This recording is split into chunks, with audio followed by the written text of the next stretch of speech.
So hello and welcome back to my channel guys.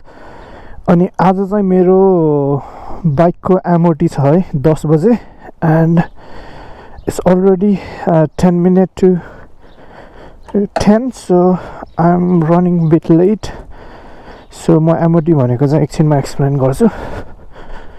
पहिला यो ढोका लगाउँ हैन. So yeah, आज चाहिँ बिहान उठेर I need my gloves. I'm going for an MOT. The car looks good here. The कालोले गर्दा पनि स्पेशली. अनि मैले बाइक चाहिँ वार्म अप गरिसके अघि यताउति मिलाउने बेलामा. So let's go from here. So guys, welcome back to another video. अनि आज चाहिँ म मेरो बाइकको MOT गर्न जाँदै छु. So MOT भनेको चाहिँ यहाँ UK मा चाहिँ के हो भने के रे you have to do it every year अनि it's like a health checkup हुन्छ नि. हेल्थ चेकअप मान्छेको रेगुलर मान्छेको हेल्थ चेकअप जस्तै हो. सो एभ्री इयर गएर चेक गर्नुपर्छ अनि त्योहरूले गएर चाहिँ नर्मल कुराहरू चेक गर्छ के रे ब्रेकहरू आई मिन लाइक तिनीहरूले मान्छेले डिक्लेयर गर्छ यो रोड यो बाइक रोडमा हिँड्न फिट छ कि छैन भनेर. अनि if there is something wrong you have to fix it because there is no other way around. MOT fail भयो भने फिक्स गर्नै पर्छ अनि त्यही हो. सो होपफुल्ली यो पास हुन्छ. बट मेरो ओन्ली कन्सर्न चाहिँ मेरो इन्टिग्रेटेड टेल लाइट छ नि त. म यता साइडमा इक्जाम्पल राखिदिरहेको हुन्छु वाल आई टक. त इन्टिग्रेटेड भनेको चाहिँ सिग्नल लाइटहरू स्टिक आउट छैन क्या यहाँ साइडमा. त्यही एउटा लाइट छ अनि एउटै लाइटमा सबै ब्रेक लाइट सिग्नल लाइट सबै त्यही छ. सो अनि त्यसले चाहिँ हल्का प्रब्लम गर्छ कि जस्तो लागिरहेछ है. किनभने पहिलाको ओनरले चाहिँ भन्दै थियो मेरो MOT टेस्ट गर्ने मान्छे चाहिँ हल्का स्ट्रिक्ट छ त्यसले चाहिँ फेल बनाइदिन्छ. सो भनेर I have the spare one license plate र साइडमा सिग्नल भएको पनि छ मसँग. But I'm gonna try out mine first यो इन्टिग्रेटेड नै कस्तो हुन्छ. एन्ड देन इफ त्यसै लाइक हुन्छ नि यो फेल हुन्छ म चाहिँ अर्को हालेर फेरि टेस्ट गराउँछु. सो यहाँ अगाडि पनि एउटा लर्नर छ है अनि ठुलोको बाइक रहेछ. आई डोन्ट नो मेरो एङ्गल बिग्रेको थियो कि के भएको थियो भर्खरै. सो मैले एडजस्ट गरिसकेँ. Hopefully it was all good. उनीहरूले जान दिएको ठिक छ. क्वाइटै छ भने आमामा मस्ट्याङ क्या राम्रो कलर ब्लू कलर रहेछ. बेबी ब्लू भन्छ क्या यो कलरलाई. सो मेरो लागि आज चाहिँ हल्का बिजी दिन छ है. सो मलाई चाहिँ यहाँ गएर एकछिनमा आउनु छ. बजेको पनि चेकअप गराउनु छ हस्पिटल लगेर जानु छ बजेलाई. अनि त्यसपछि फेरि दाइ आउनुहुन्छ उता चिपनामदेखि. अस्ति राइड गएको दाइ CBR 600 वाला. तर दाइको चाहिँ आज सपिङ गर्नु छ अरे. सो हल्का यताउति सपिङ गराउने MOT गर्ने ठाउँमा आइसक्यो है guys. So this is the place. It's called Steve Lineham Swindon. सो हल्का लेट भयो म तर पनि म आयो. सो लेट्स सी यहाँ के भन्छ यो मान्छेले. यही हो ओनर यो बुढो. यहाँ चाहिँ क्वाइट राम्रै गरिदिन्छ यिनीहरूले भनौँ न. Yes. So yeah let me get ready first and then I'll see you guys. यताउति म देखाइदिएर हुन्छु के भइरहेछ भनेर.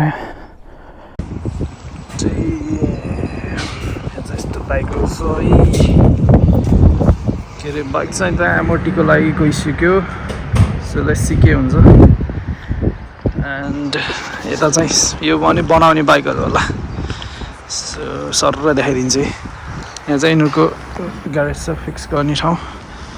यो चाहिँ मलाई राम्रो लाग्यो कलर स्किम हल्का Suzuki. Yeah I don't know which one is it. 1000 रहेछ यो पनि. यहाँ पनि ग्यारेज छ एउटा.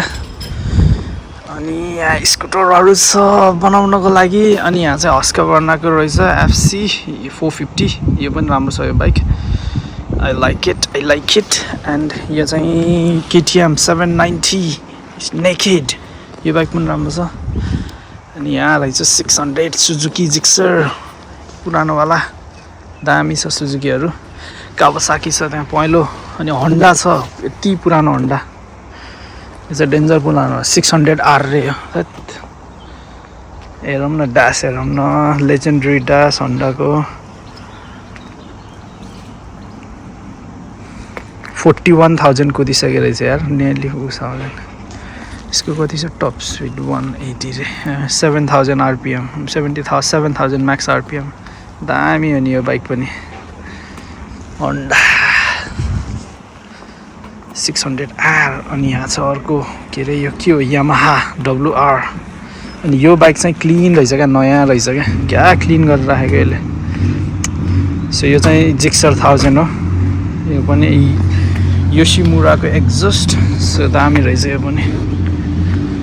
यो पनि क्लिन छ बाइक सो त्यही गाइज MOT हुँदैछ अब मेरो बाइक स्टार्ट भइसक्यो त्यहाँ स्टार्ट गरेर चेक गर्दैछ मेबी बिट टु लाउड भन्छ होला मेरो बाइकलाई MOT को एडभाइजरीमा किनभने लाउडै छ अनि अब लेट्स के हुन्छ एकछिन वेट गरौँ अनि त्यसपछि हामी जानुपर्छ स्टिप लाइन हाम this is the place okay हो यसको so I think it's been like around 45 minute अब चाहिँ यो पास भयो MOT सो 1 वर्षको लागि चाहिँ यो अब गुड टु गो अनि त्यही हो अब चाहिँ हामी घर गइन्छ घर गएर सन्दीप दाइलाई भेट्न छ सन्दीप दाइ पनि आउँछ होला ए ओके सन्दीप दाइलाई पोस्टकोड पठाउन थियो There you go, that's done now and it's time to go. So yeah, MOT is done guys. So अब यति गरेपछि चाहिँ 1 वर्षको लागि ढुक्क भएर चलाउन पाइयो यो MOT भएन भने चाहिँ झ्याउ हुन्छ कि फेरि प्लस MOT छैन भने फाइन पनि लाग्छ है फाइन र लाइसेन्समा पोइन्टहरू पाउँछ 3 पोइन्ट सो गाइज यो चाहिँ डिफ्रेन्ट साइड अफ म्याजिक रनएबाउट यहाँ एउटा रनएबाउट छ उहाँ एउटा छ ऊ यता राइटमा अगाडि एउटा छ होइन अनि यो बिचको ठुलो एउटा रनएबाउट भइहाल्यो एउटा दुईटा तिनवटा अनि यो यहाँ अब म जाने राइटमा चाहिँ यो अगाडि एउटा छ अनि ऊ त्यता एउटा छ अनि बिचको यो सबसे ठुलो रनएबाउट त्यही हो magic runabout there is nothing magic about it but नाम चाहिँ म्याजिक रनएबाउट हो यो So if you are from Sweden or somewhere near Sweden, check out this Steve Lynam motorbike. राम्रो छ एकदम सबै मान्छेले रेकमेन्ड गरेको ठाउँहरू अनि या त्यही हो So yeah, thank you very much for watching guys. Make sure you subscribe to my channel and then I will see you guys in another video. Boom.